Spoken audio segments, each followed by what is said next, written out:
En la tarde con Cristina todo puede pasar. Es la tarde con Cristina, un balcón para mirar lo que pasa en Guadalajara, ella te lo va a contar.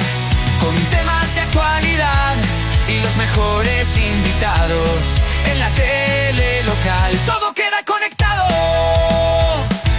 Con temas de actualidad y los mejores invitados. En la tele local todo. Muy buenas tardes a todos y conectado. bienvenidos otro día más a la tarde con Cristina. En el programa de hoy vamos a hablar de muchísimos temas. Estaremos con las burbutrices hablando de esos ninots que van a hacer ese viaje a la Alcarria en mayo. Además tendremos una exposición de fotografía y estaremos en la farmacia Vicenti por su 120 cumpleaños. Todo esto y muchísimo más en el programa de hoy. Vamos con ello.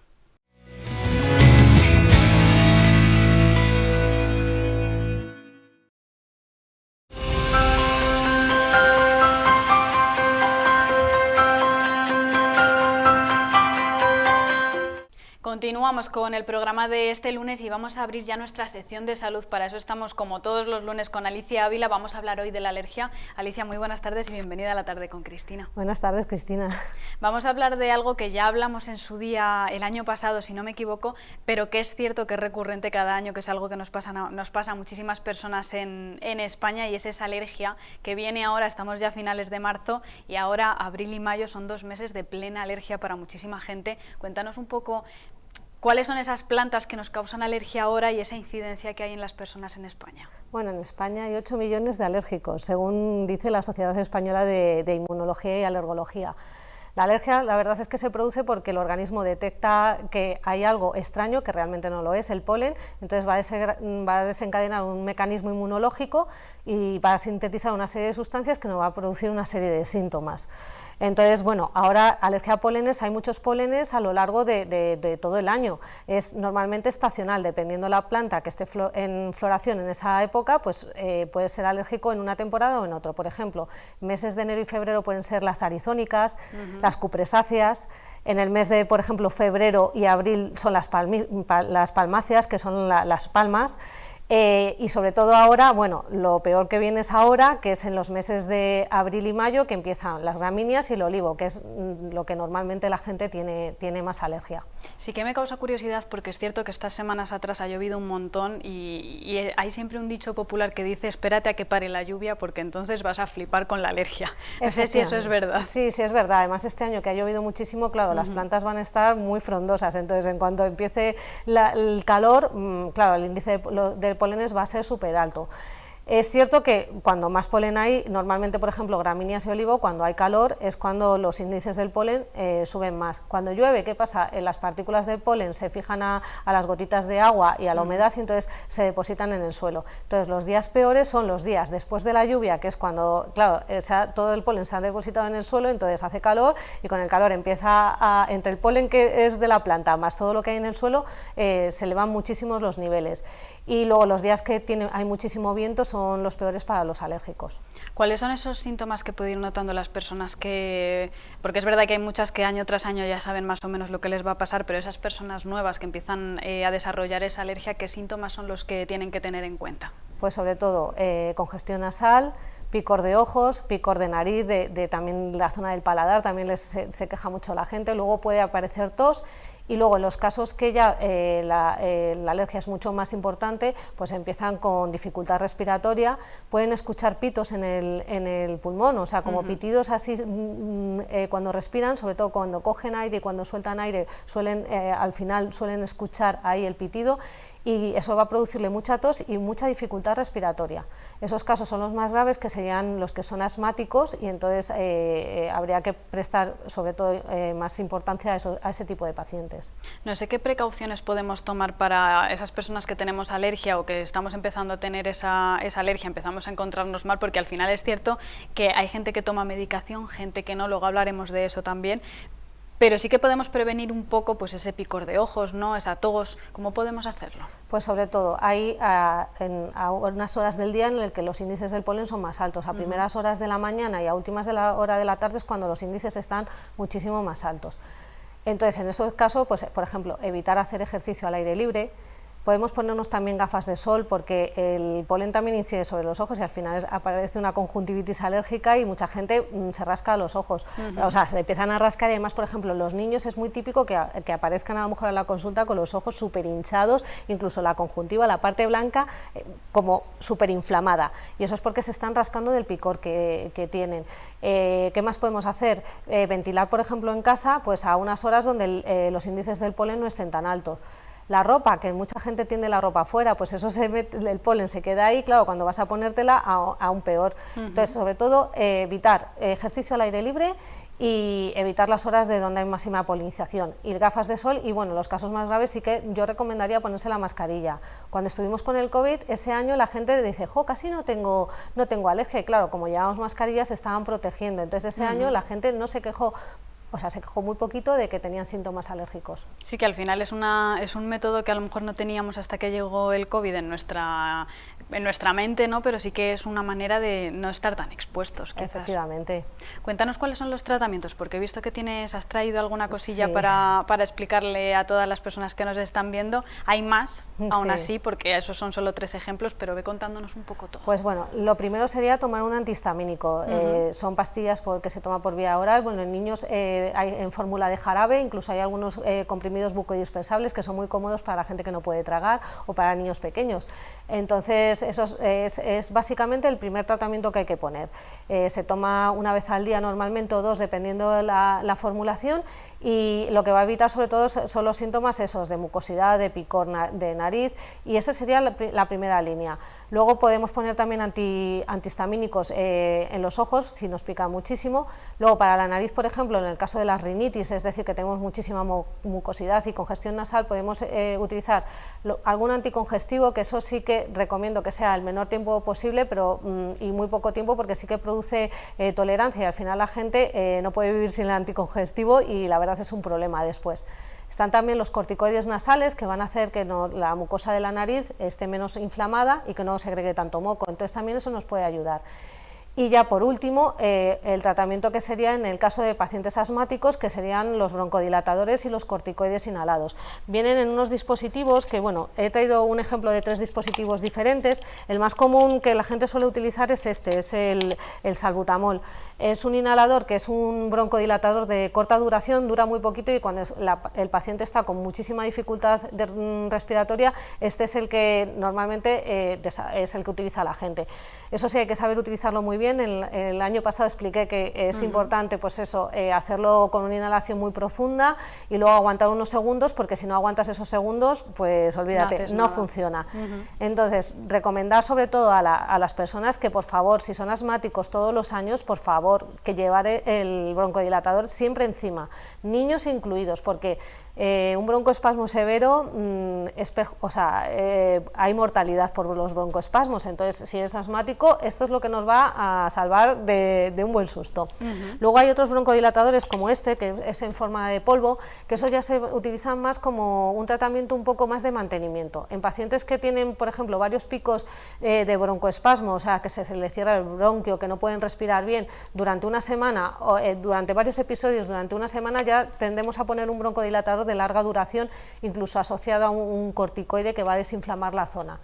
Y hay pacientes que durante toda la época de primavera tenemos que poner un corticoide de continuo para evitar eso, que tengan cuadros de broncoespasmo. Pero sobre todo es eso, hay que llevar los broncodilatadores encima, porque además este año, que va a ser complicado con el tema de la alergia, va a ser muy necesario. No sé si querrías dar algunas recomendaciones antes de marcharnos, o ya más o menos es verdad que hemos explicado un poco esas precauciones que hay que tomar si tienes alergia, acudir, como siempre decimos, al médico si notas algo fuera de lo normal, no automedicarse tampoco, que hay mucha gente que a lo mejor tiene el antihistamínico de su madre, de su abuelo, y va y se lo toma porque, bueno, venga, me viene bien. No, hay que acudir siempre al médico y hay que saber que tienes que seguir unas pautas determinadas. Efectivamente, el médico de familia le va a poner un tratamiento y luego muchas veces derivamos al alergólogo, sobre todo en los casos asmáticos, porque muchas veces veces podemos poner una inmunoterapia, que son vacunas que se vacunan durante normalmente entre 3 y 5 años, y lo que van a hacer es que va a disminuir los síntomas alérgicos. En estas pacientes pues pueden poner eso, inmunoterapia sobre gramíneas, olivo, depende al polen al que tengan alergia, y la verdad es que funcionan bastante bien porque, claro, disminuye muchísimo los efectos de la alergia. Y luego recomendar a los pacientes, sobre todo, que si no saben si van a salir a la calle, hay páginas web que, por ejemplo, la Sociedad Española de Alergología tiene en su web, te ponen los índices del polen, o sea, por horas, en el municipio donde están, te pueden decir los índices cómo están, y la verdad ser precavidos. Sí, que además ayuda muchísimo tener toda esa información. Sí, sí. Pues Alicia, no sé si nos puedes hacer un adelanto de la próxima vez que vengas de qué vamos a hablar, y ya nos despedimos. Pues mira, la próxima vez yo creo que vamos a hablar sobre el tema del azúcar, que ¿es bueno o es mala? Porque la verdad es que es la gran enemiga ahora de todo el mundo para ingerir. ¿Tomo o no tomo azúcar? Pues desde luego. Pues hablaremos de eso en la próxima vez que vengas. Muchísimas gracias por estar aquí como siempre, y hablaremos del azúcar, a ver si es bueno, si es malo o qué pasa con él. Muy bien, muchas gracias. Gracias.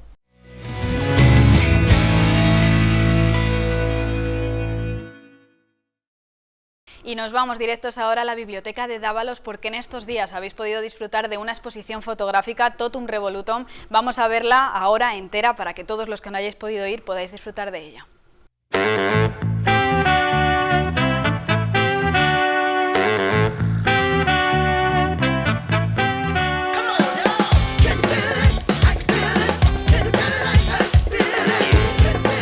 Bueno, pues yo ya estoy en segundo de fotografía en la Escuela Elena de la Cruz, y el siguiente paso era pues exponer, que creo que es lo que tiene que hacer cualquier persona que hace fotografía, pintura o cualquier tipo de arte. Y bueno, la idea era un poco hacer una exposición diferente en el contexto de decir, quiero mostrar muchas cosas, como dice el título, Totum Revolutum, todo revuelto. Por eso van a encontrar pues, desde fotografía en blanco y negro, vertical, horizontal, de distintos géneros, como pueden ser danza, como puede ser reportaje, como puede ser larga exposición, y también en distintos formatos, porque hay formatos que son más alargados, otros son más cuadrados, etc. Quería que todo estuviera un poco revuelto y que diera una sensación de toda la amplitud que es la fotografía.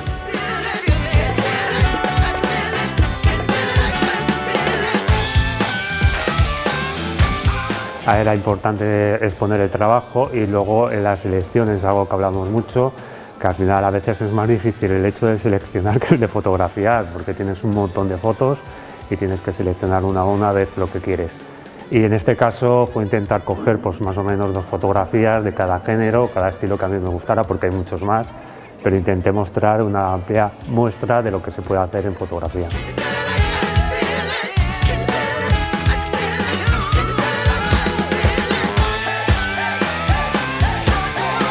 No, han sido todas fotografías que creo que he hecho más o menos en el último año y medio, por ahí.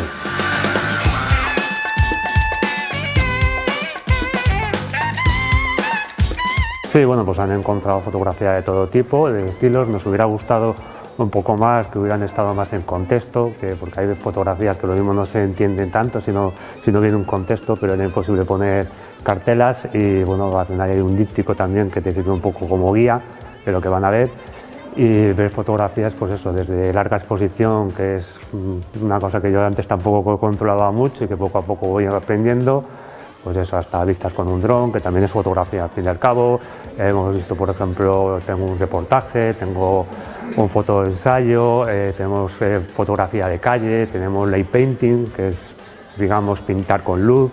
O sea, que tenemos muchas fases de la fotografía, y la gente va a poder incluso aprender un poquito todos los estilos fotográficos que hay. La idea es por lo menos esta moverla por algún sitio más, y luego si tengo alguna más que ya estoy teniendo en mente para poderlas poner en algún sitio.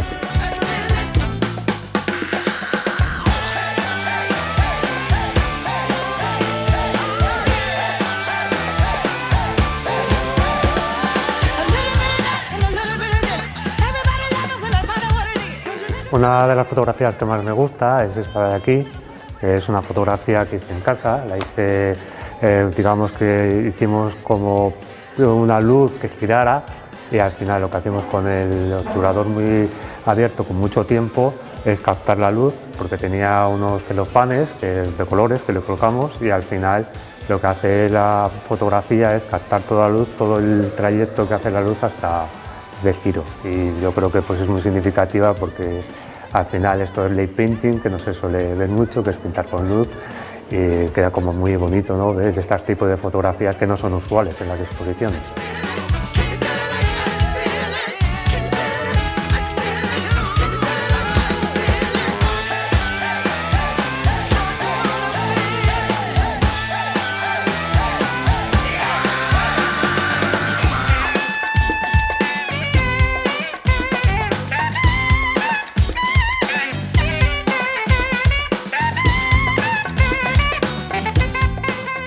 Pues yo creo que puede venir todo tipo de público, porque al final es fotografía, no es fotografía que salga nada escabroso ni nada por el estilo, entonces pues desde gente adulta hasta gente adolescente se pueden pasar, echar un vistazo y ver los diferentes estilos que hay en fotografía.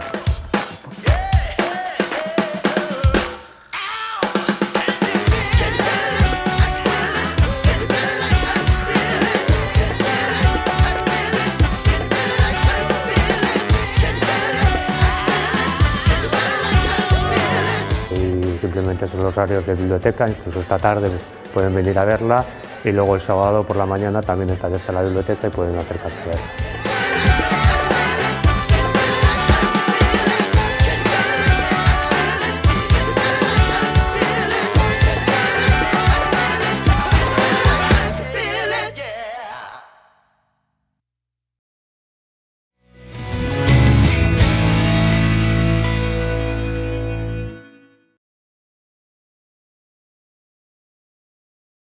Hoy en la tarde con Cristina nos hemos venido hasta la farmacia Vicenti aquí en la calle Mayor porque este año cumple 120 años, por eso hemos querido venir a hablar con Fernando de todo el recorrido que lleváis en Guadalajara, tantos años con tanta gente viniendo por aquí. Muy buenas tardes, lo primero, y bienvenida a la tarde con Cristina. Buenas tardes, Cristina. Pues nada, llevamos aquí desde un día 18 de febrero de 1905, que a mi bisabuelo se le ocurrió, después de estudiar la carrera, pues abrir aquí en la calle Mayor. Pues desde entonces hemos mantenido siempre la esencia de unos a otros, con la salvedad de que al principio era mitad perfumería, mitad farmacia. Luego ya se especializó en farmacia y pues fueron ocurriendo, o sea, luego la cogió mi abuelo. En la guerra civil, pues como curiosidad de aquí de la farmacia, las monjas del Carmen que tirotearon a una día le intentaron reanimar aquí el mostrador de la farmacia. Luego pasó siguiendo con mi abuelo, o de las otras curiosidades que se cuentan ahora, es que en el 47 aquí fue donde se desarrollaron los estatutos del Club Deportivo Guadalajara.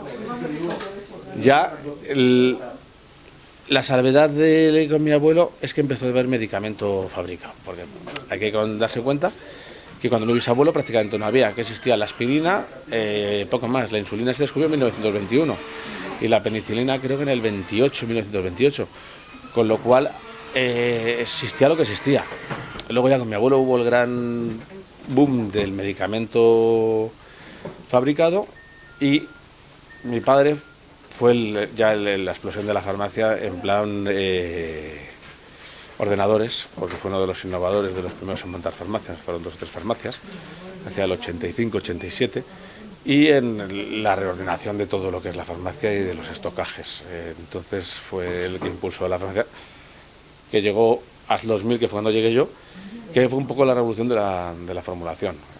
Hubo que cambiar todos los sistemas de formular, hacer laboratorio, que nosotros nos pusimos al día y nos pusimos a fabricar para nosotros y para terceros.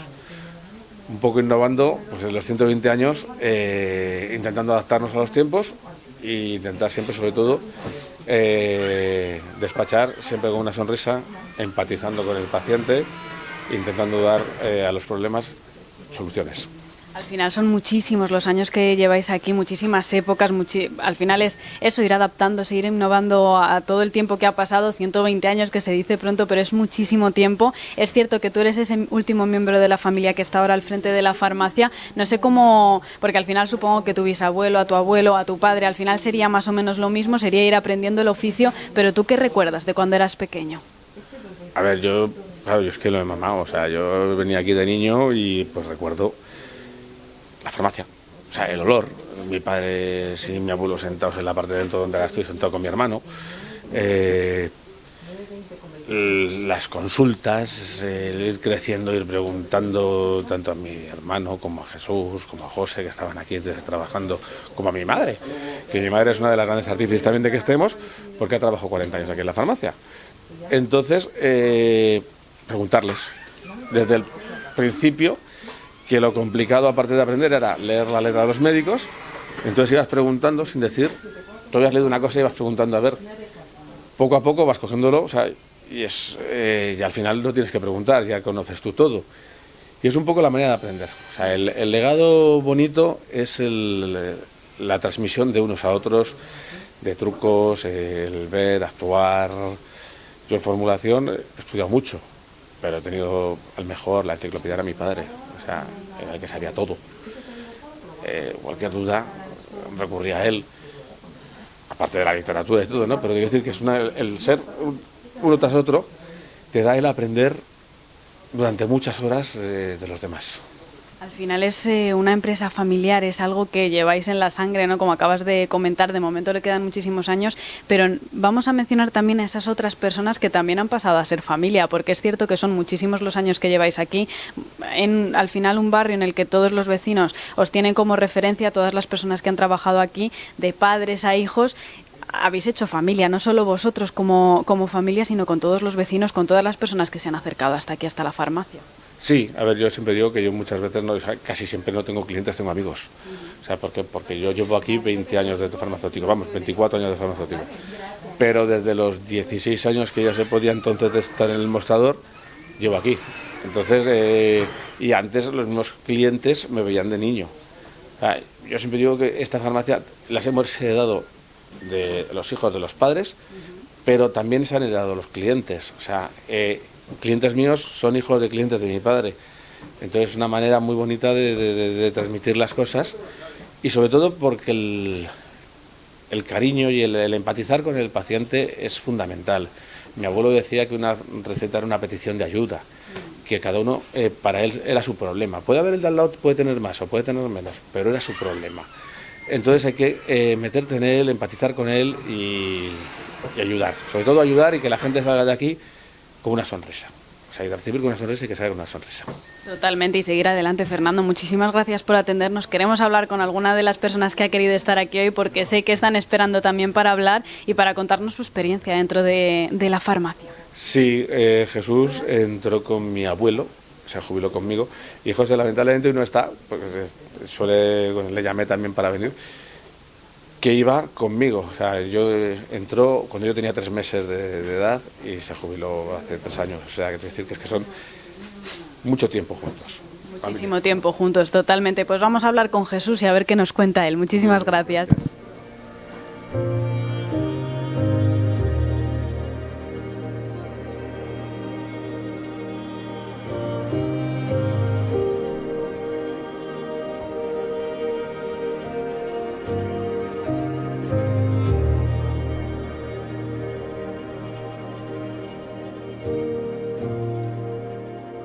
Bueno, pues vamos a hablar ahora con Jesús, porque llevas 50 años en esta farmacia. Años. 50 años me he tirado, que ya llevo 10 jubilados.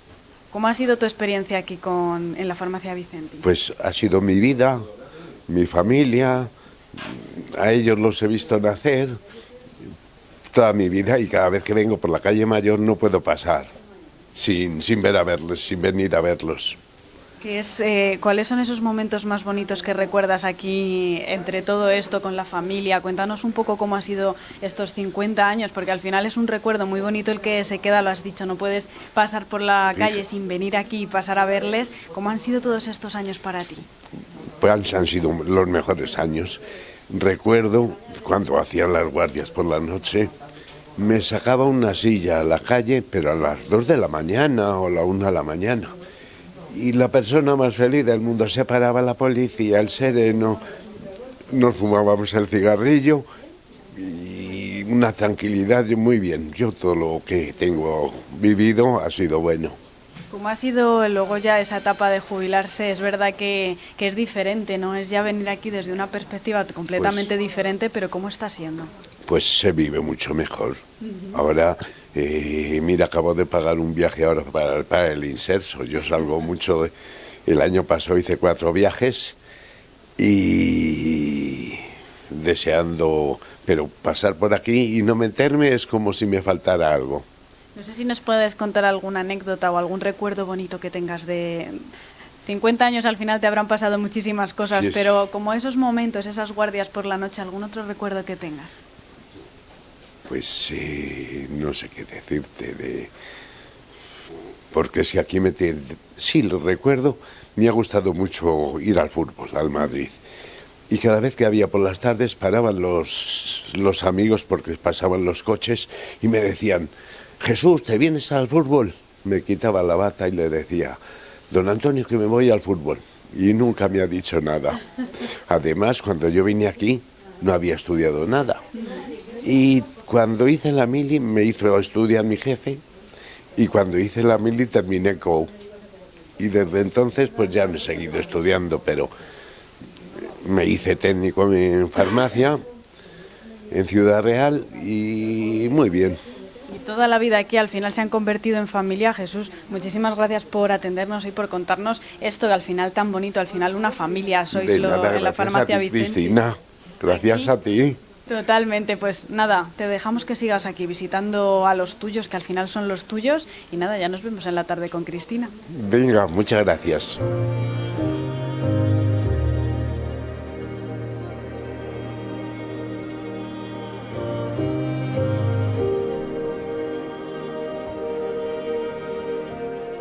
Pues estamos ahora con Manuel Ramos de las Heras. Eres un cliente de aquí de la farmacia. Cuéntanos cuánto tiempo llevas viniendo.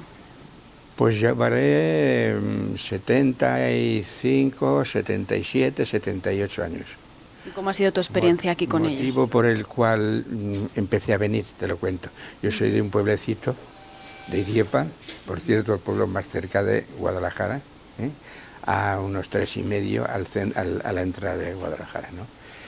¿Por qué empecé a venir? Pues porque yo venía con mi madre a comprar en aquella época con la cestita célebre de 2 tapas y tal, y yo como niño, o sea, ella me traía, por la razón que fuera, pues simplemente a lo mejor para hacer la compañía y comprarme un helado ahí en, ¿cómo se llama? Ahí esa heladería que hay a la entrada. Bueno, es que no me acuerdo ahora mismo del nombre. No pasa nada. Motivo por el cual empezamos a venir aquí, porque aquí trabajaba un sobrino de ella, un tal Emilio Esteban de las Heras, ¿vale? Y a la vez de que venía a comprar, pues seguramente alguna vez tendría que comprar alguna medicación, pero fundamentalmente ella pasaba a ver a su sobrino, entre otras cosas. ¿Y desde entonces usted...? Desde entonces, bueno, desde entonces no, porque luego mientras he estado durante mi vida laboral, pues mi señora ha ido a la farmacia más cercana, pero yo ya mucho antes de jubilarme, que ya son 25 años los que voy a cumplir, ya me conformo con esta etapa, desde entonces ya de siempre aquí. ¿Por qué vengo aquí? Porque entre otras cosas me apetece, porque me dan un tratamiento especial y esa es la razón fundamental, que nos atiende, me atiende de maravillas, y es todo lo que puedo decir básicamente. Y aquí viniendo todos los años que queden, porque para eso están aquí, te tratan estupendamente, así que hay que venir. Eso ya será cuestión de que yo pueda, porque me pilla un poquito lejos. Vivo en General Vives Camino y me pilla un poquito lejos, pero vamos, yo creo que todo tiene un arreglo. O vendrán mis hijos a recoger los pedidos, porque yo hago el pedido cada 10 días. Le hago el pedido, me lo prepara con 2 días de antelación, para que le dé tiempo a pedirlo si no lo tiene en existencias, y luego a los 2 días normalmente vengo a recogerlo. El día que no pueda, pues ya veremos a ver, o vienen mis hijos, que no pilla muy bien por el tema del aparcamiento, ya lo sabemos todos, y si no, estoy seguro que me lo va a acercar Antonio. Eso seguro. Porque me lo ha hecho ya algunas veces. Vamos, que aquí tiene usted un trato maravilloso y de momento, mientras se pueda, hay que seguir teniéndolo. Estoy muy conforme. Si no estaría, no vendría. Aquí hay que ser sinceros. Me iría a la farmacia más cerca porque es lo más cómodo. Pero no me importa coger el autobús y molestarme un poquito para llegar. Para venir aquí. Pues muchísimas gracias por atendernos, por estar en La Tarde con Cristina, y no se lo pierda, que muy pronto va a salir en la tele. Vamos a ver si soy capaz de verlo y avisar a mis hijos para que me vean como artista ya. Totalmente, totalmente. Muchísimas gracias. Nada, a ustedes, a vosotros. Muy bien, gracias.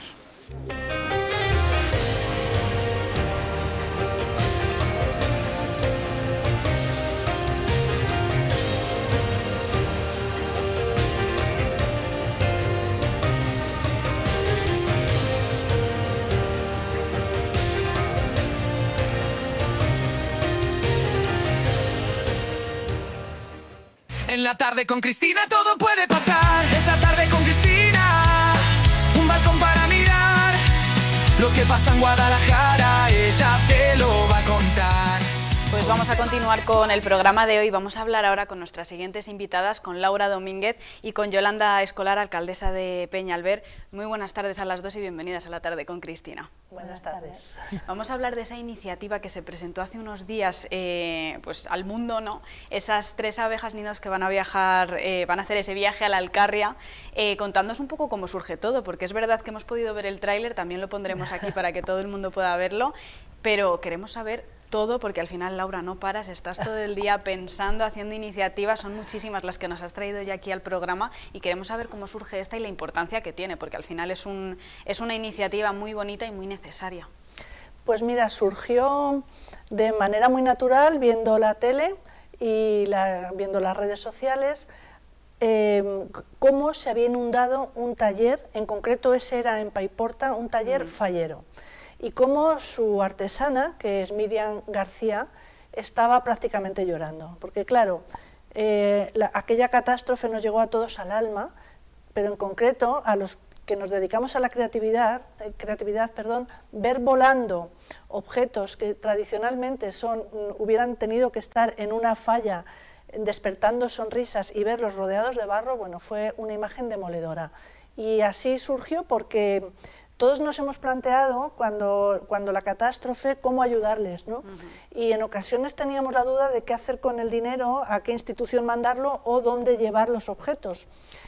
Y allí entonces vi claramente que la mejor manera de ayudar a una empresa que se ha destrozado, que está siendo totalmente devastada, pues es encargarles trabajo para que la remonten.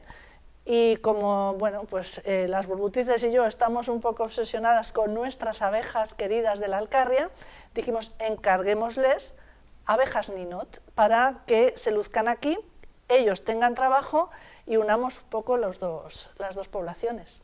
Es verdad que van a ser 3 abejas que van a estar en diferentes pueblos, Peñalver, Budia y Pastrana. ¿Cómo elegisteis pues esos destinos, ¿no? Porque al final es importante también destacar que van muy ligados al mundo de las abejas. Bueno, todos los pueblos de la Alcarria desde luego pueden tener su ninot, pero en concreto los 3 elegidos, Peñalver, que tenemos aquí a su alcaldesa, o Pastrana o Budia, pues su vinculación con las abejas y con la miel es tradicional, es enorme, es desde siempre y por tanto eran pues candidatos perfectos. Muchas gracias. Cuéntanos cómo acogisteis la idea de las burbutrices, porque al final es cierto que aquí las conocemos muchísimo en toda esta zona porque no paráis de hacer iniciativas, además que muchas de ellas han tenido muchísimo eco luego y es verdad que las hemos visto en muchísimos sitios, pero ¿cómo recibís esa propuesta y esta iniciativa al final tan importante? Sí, pues la verdad es que cuando me lo propuso Laura, me llamó por teléfono, pues no me lo podía creer porque me parecía una idea genial. Había 3 puntos que me parecían súper importantes. El primero y principalmente la solidaridad con lo que había pasado con los afectados de la Dana. Como ella bien ha dicho, todos en ese momento queríamos ayudar. España, bueno, pues es que somos así, nos volcamos con las adversidades y nos unimos todos en la causa. Entonces, Peñalver, por su parte, cuando ocurrió el tema, Portagayola es un vecino de Peñalver, organizó unos camiones en aquel momento, una semana, unos días después. Entonces, bueno, pues Peñalver igualmente recogió alimentos, todo lo que pudimos, y llevamos unas furgonetas que fueron directamente a Valencia. Pepe se encargó de que fueran directamente para allá. Entonces, bueno, fue una manera de ayudar, pero que te quedas con ganas de qué podemos hacer más, porque esta gente necesita mucho más. Cuando Laura me lo propuso, dije, pues es que es una manera diferente de ayudar dándoles trabajo. 3 abejas Ninot vienen a la Alcarria, y súper importante por los 3 pueblos que han elegido, porque Budia tiene su museo de miel, Pastrana desde el 81 tiene su feria apícola, que no deja de trabajar por la apicultura, por el mundo de la abeja, y Peñalver, en mi caso, pues es que yo, ¿qué os voy a decir? Peñalver es un pueblo que desde antaño todo el mundo tenía colmenas por naturaleza. En cada casa, en el 90% de las casas había una colmena para consumo propio, hasta que llegó a cierto momento que bueno, pues que nuestros mieleros salieron a vender la miel por toda España, y de ahí se liga tanto a Peñalver con la miel de la Alcarria, porque te puedes encontrar a alguien de Peñalver vendiendo miel en La Coruña, en Andalucía, en cualquier punto. Entonces, bueno, pues y nosotros todo esto lo reflejamos en nuestro museo y en Su Peso en Miel, que creamos en el 85 un galardón anual. Entonces, bueno, pues creo que los 3 pueblos estamos muy ligados y que juntos podemos hacer cosas. Quiero decir que si hay 3 museos, bueno, pues yo animo a los colegios, por ejemplo, a que vengan a ver el Museo de Peñalver, que es antiguo, el Museo de Budia, que es más moderno, que se den un paso por Pastrana, no sé, infinidad de cosas, que ellas, que tienen muchas ideas, seguro que nos van a ayudar y vamos a promover eso. Eso seguro. No sé cómo está siendo todo el proceso, porque es verdad que el 20 de mayo es cuando esas abejas Ninots van a hacer ese recorrido, van a llegar y se van a instalar en esos 3 diferentes pueblos, en Budia, en Pastrana y en Peñalver. ¿Cómo está siendo todo? Porque es verdad que la gente de fuera lo veremos ya instalado, pero ese proceso que podéis ver vosotras un poco de manera más interna también es bonito, y queremos que nos lo contéis. Pues mira, ahora mismo están en producción, las están creando allí en Paiporta. De hecho, en un vídeo que seguro que pones con esta entrevista, veis cómo están en ese proceso. Y bueno, es interesante en este punto decir que les aportamos una idea que les ha encantado a ellos, como creativos que son, que es que incluyan en cada abeja algún pequeño icono propio de cada localidad.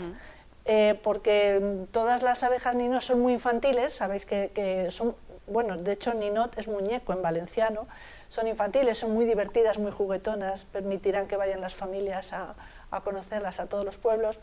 Pero además, si llevan ese toquecito especial de cada pueblo, digamos que es muy personal.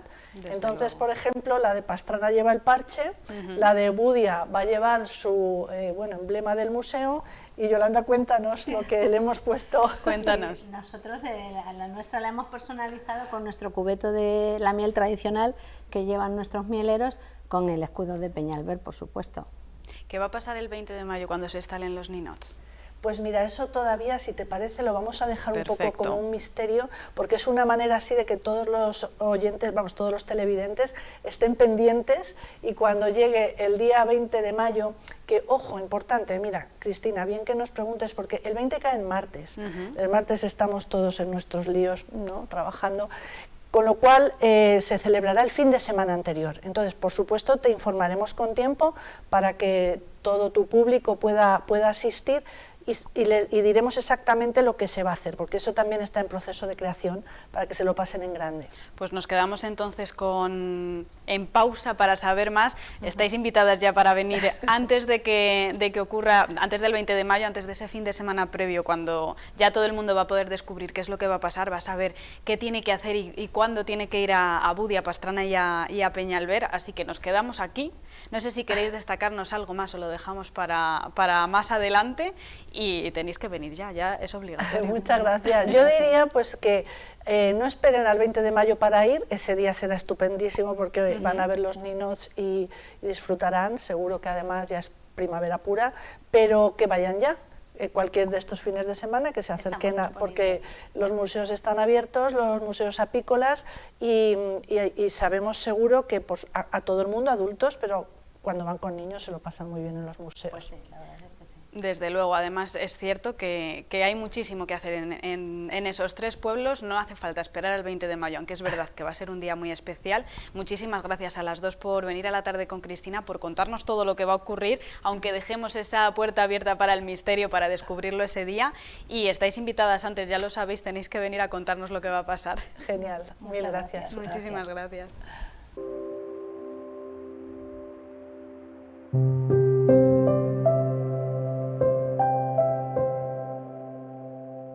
Desde aquí de Paiporta estamos preparando estos ninos especiales que podréis ver en la 44 Feria Apícola de... Presentamos a los asistentes a la 44ª Feria Apícola Internacional de Pastrana, a la Asociación de Apicultores de Guadalajara y a todo el mundo el proyecto 3 abejas Ninot viajan a la Alcarria, un proyecto ideado por Laura Domínguez y las Burbutrices, como alusión al conocido libro de Camilo José Cela, Viaje a la Alcarria. También como acción solidaria con el oficio de artista fallero de Valencia, especialmente con los afectados por la dana, y con las abejas, unos polinizadores que permiten la vida en la tierra. En la medida de lo posible incorporaremos en cada abeja Ninot algo simbólico del pueblo al que va destinada, que son Pastrana, Peñalver y Budia. Nos parece una forma creativa de celebrar el 20 de mayo de 2025, el Día Mundial de las Abejas, pues ese será el día en el que se instalarán.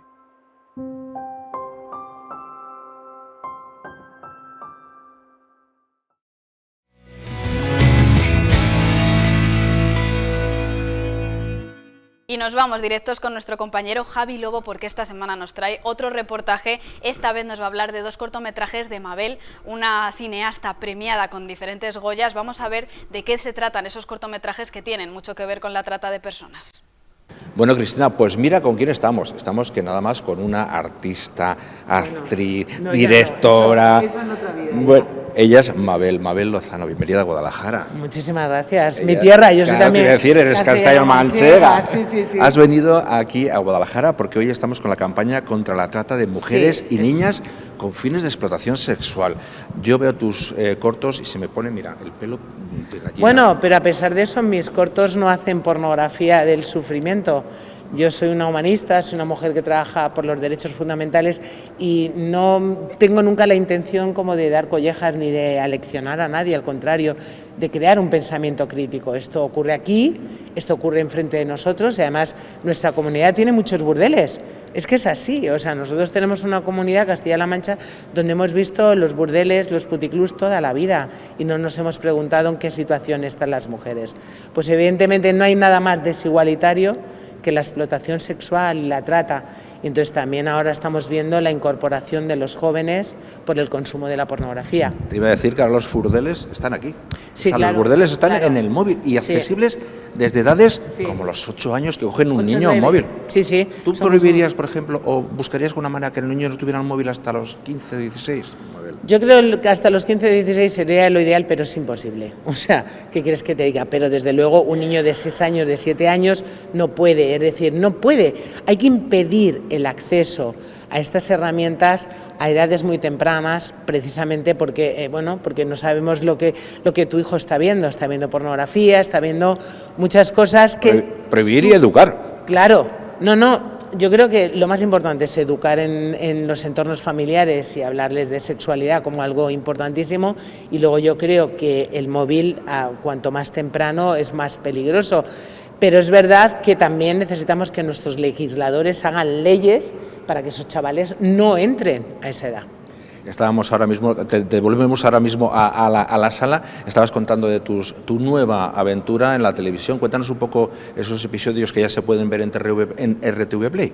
Bueno, en RTV Play está mi serie Pornoexplotación, es la serie que yo misma he podido crear de mi libro, Pornoexplotación, escrita con un inspector de la UCRIF, en la que hemos migrado a esas fronteras digitales y hemos hablado de pornografía, desde un padre como su hija entra en una trama tremenda, una familia normal, desde el consumidor. La pornografía es altamente adictiva, como un chaval empieza consumiendo pornografía y cómo la pornografía le consume a él.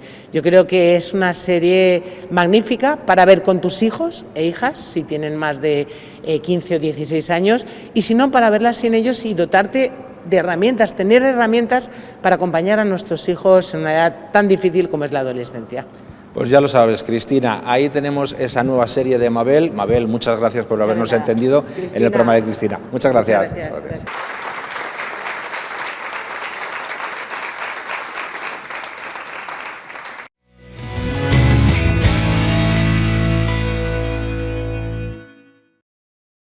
Pues muchísimas gracias a Javi Lobo por este reportaje tan interesante y tan necesario. Nosotros nos vamos, volvemos mañana a las 5 de la tarde a la misma hora para contarles todo lo que ocurre en Guadalajara y en la provincia.